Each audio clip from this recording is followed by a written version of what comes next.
The public library was only 15 minutes from closing when the circulation desk became unusually quiet.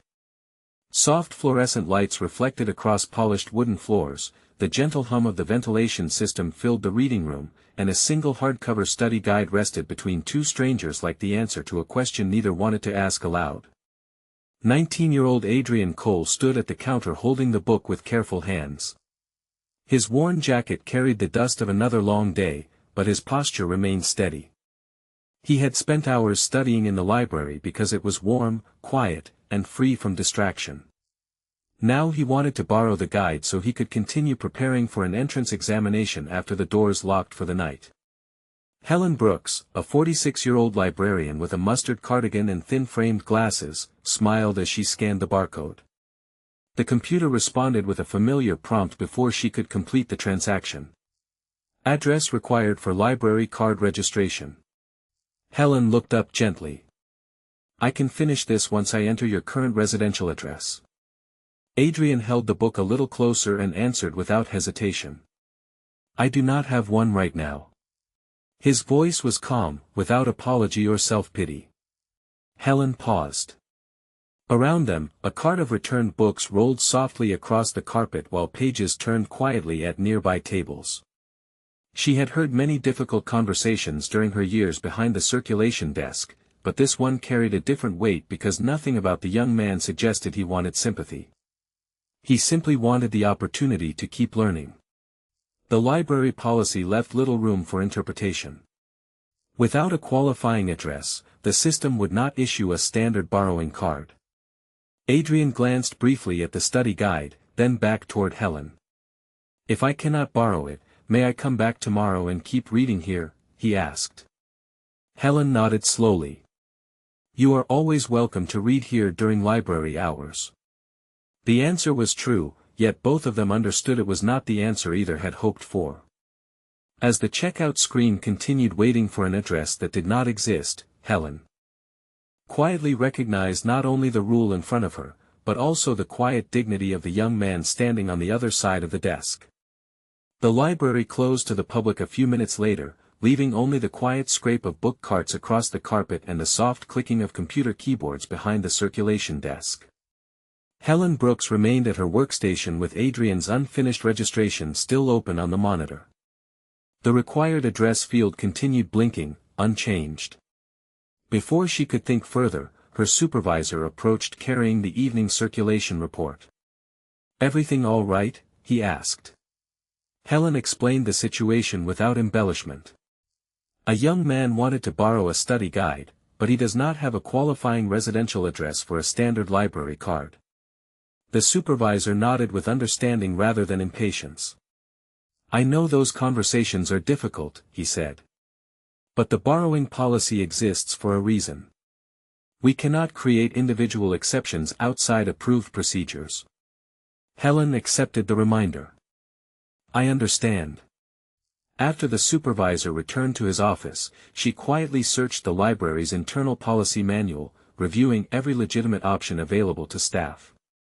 She checked temporary registration procedures, reciprocal borrowing agreements, educational partnerships, and community service referrals. Each pathway required documentation Adrian could not currently provide or depended on programs unavailable at that branch. Nothing she found offered an immediate solution within the standard process. The warm scent of old paper lingered among the shelves while the last rays of evening sunlight faded through tall library windows. Adrian had remained nearby, reading another reference book that never left the building. When Helen approached, he closed it carefully before she spoke. I wanted to be certain I had not missed another option, she said honestly.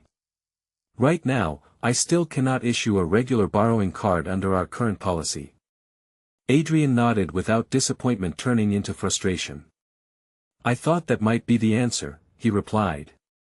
After a brief silence, he added, I am studying for a community college placement exam.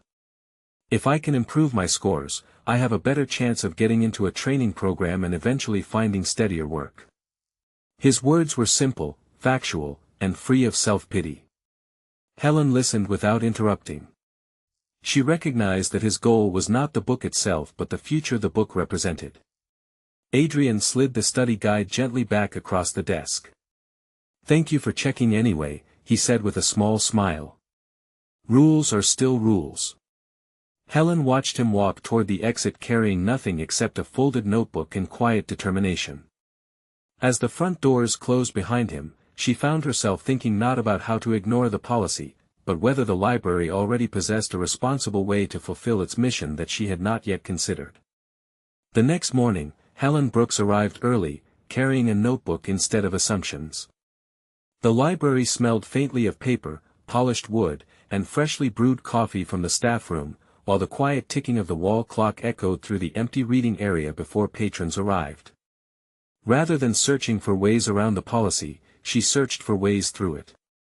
She reviewed outreach procedures, archived staff guidance, and circulation manuals that were rarely needed during ordinary shifts. One section caught her attention.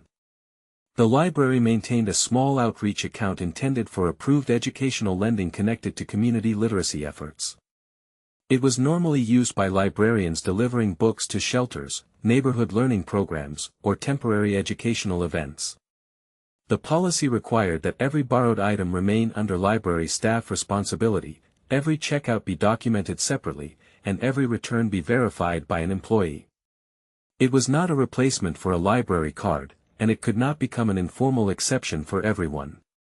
Helen read the language twice before closing the binder.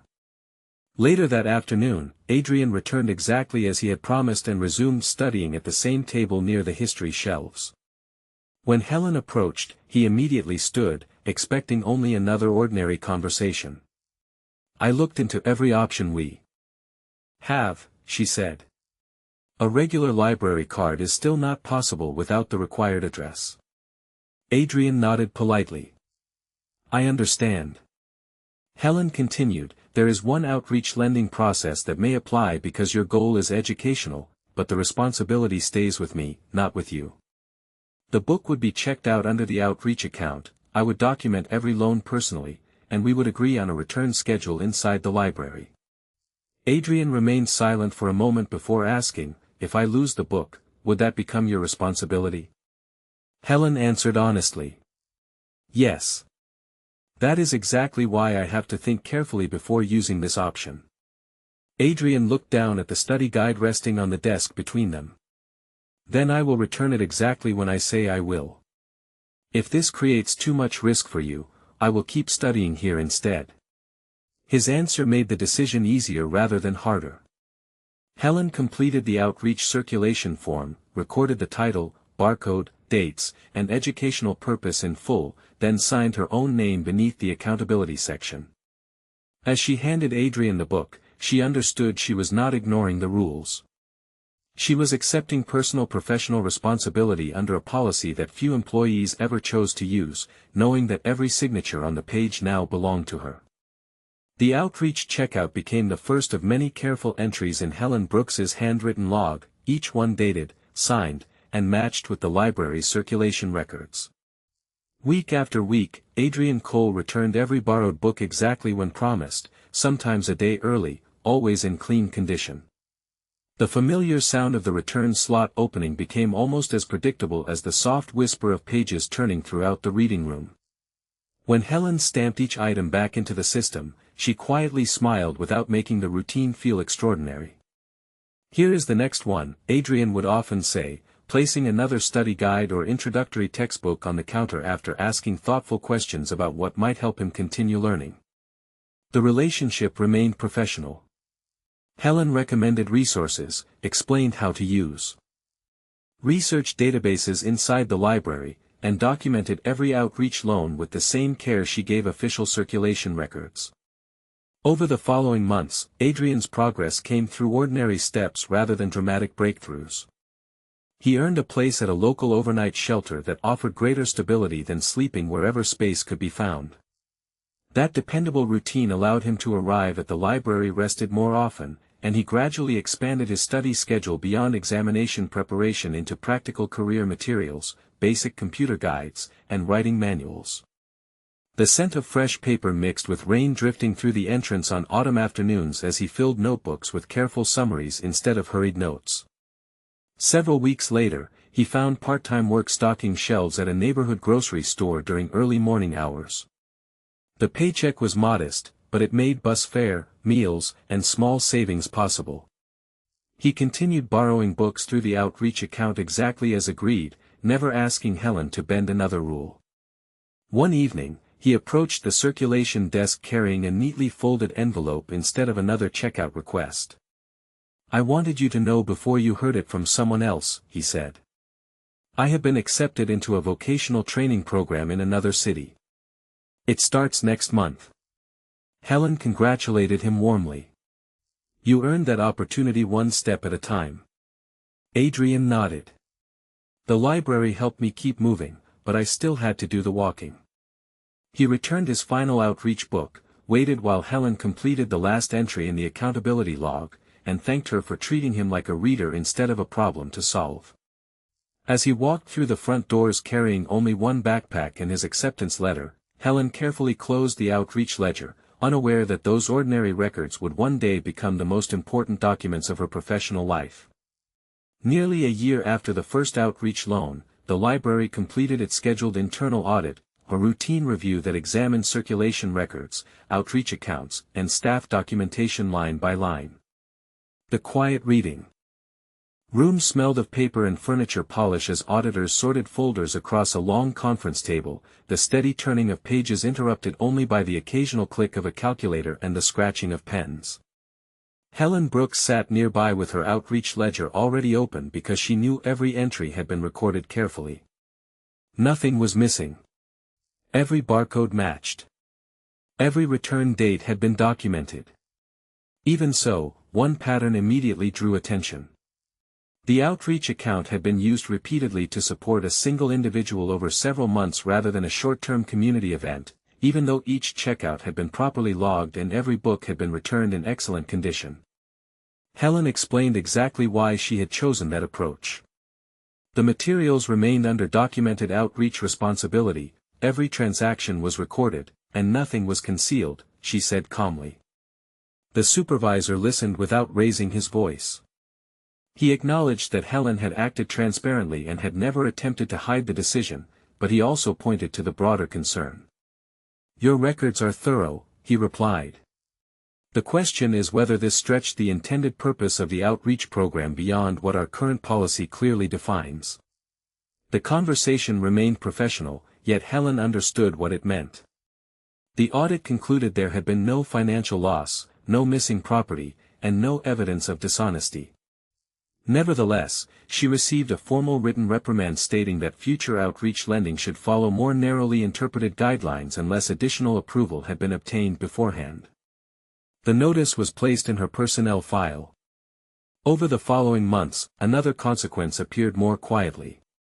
A supervisory opening became available at a neighboring branch where Helen had once been considered a strong candidate because of her years of dependable service. During the selection process, the recent reprimand became part of the discussion, and the promotion ultimately went to another librarian whose record carried no comparable concerns. Her supervisor met with her afterward in private. "This was not the only factor," he said honestly, "but I cannot pretend it had no influence." Helen accepted the decision without resentment. She left the office carrying the same mustard cardigan over her arm and returned to the circulation desk before the afternoon visitors arrived. The familiar sound of library patrons checking out books filled the room once more, yet she knew the outreach ledger she had completed with such care had become more than a record of borrowed books. It had become a permanent part of her own professional history. 10 years later, Helen Brooks walked into the Central Library auditorium carrying the same quiet composure that had defined her career, although a few silver strands now threaded through her black bob beneath the familiar mustard cardigan. At 56, she was presenting a proposal for a community access library card program designed to provide carefully structured borrowing privileges for people who could not meet traditional address requirements while preserving accountability through documented procedures. The meeting room smelled faintly of coffee and printed paper as board members arranged thick policy binders across polished tables. Members of the public filled the back rows, their whispered conversations fading when the chair called the session to order.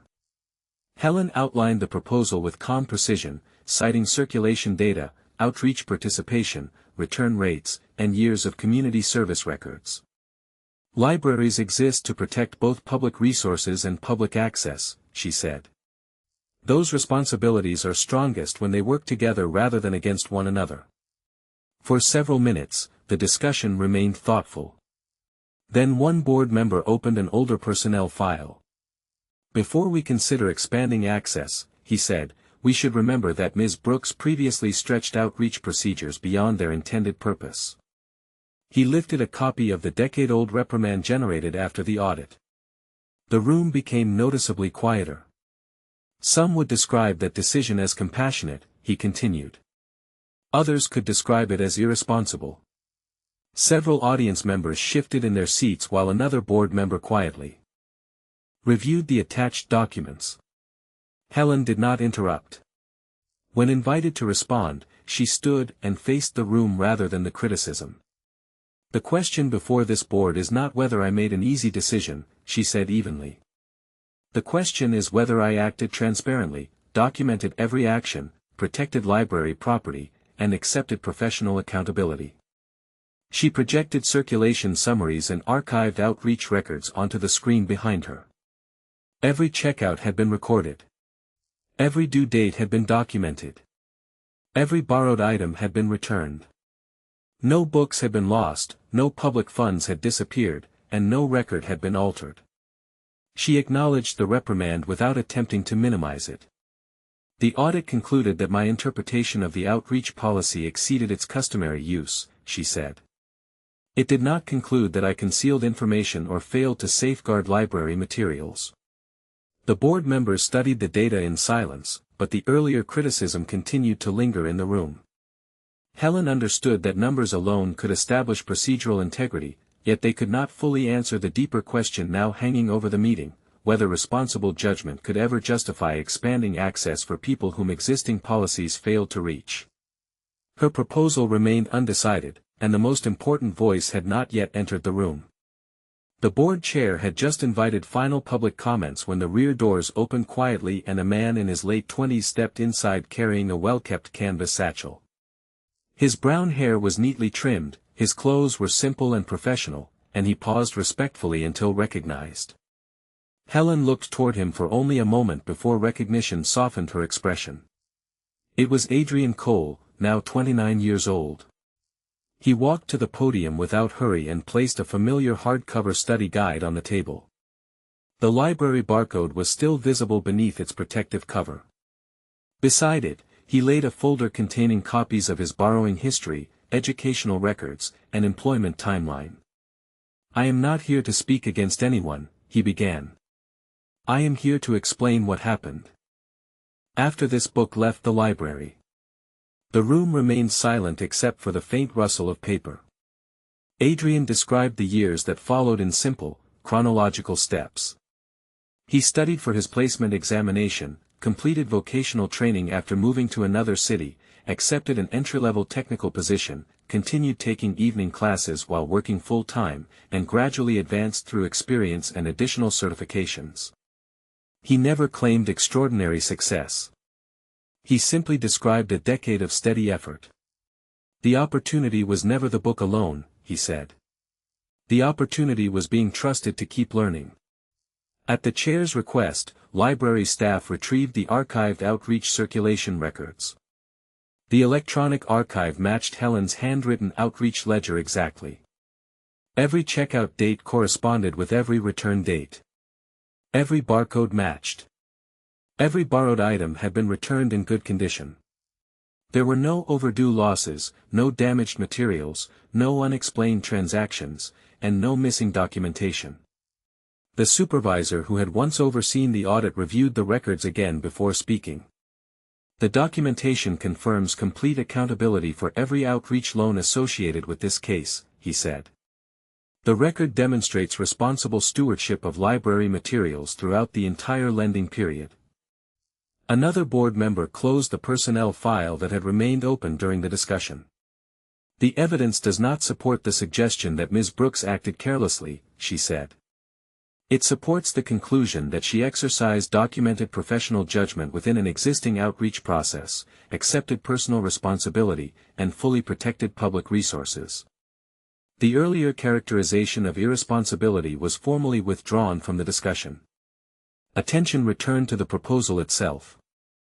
After reviewing the documented outcomes, the board voted to approve the Community Access Library Card Program with clearly defined eligibility requirements, accountability measures, and transparent oversight. Helen remained seated for a quiet moment before looking toward Adrian. Neither of them smiled broadly. They simply understood that the decision had not been changed by wealth, influence, or sentiment. It had been changed by 10 years of careful records, patient work, and evidence that kindness carried out with responsibility could strengthen both access and accountability. In the months that followed the board's decision, the library transformed careful discussion into careful practice.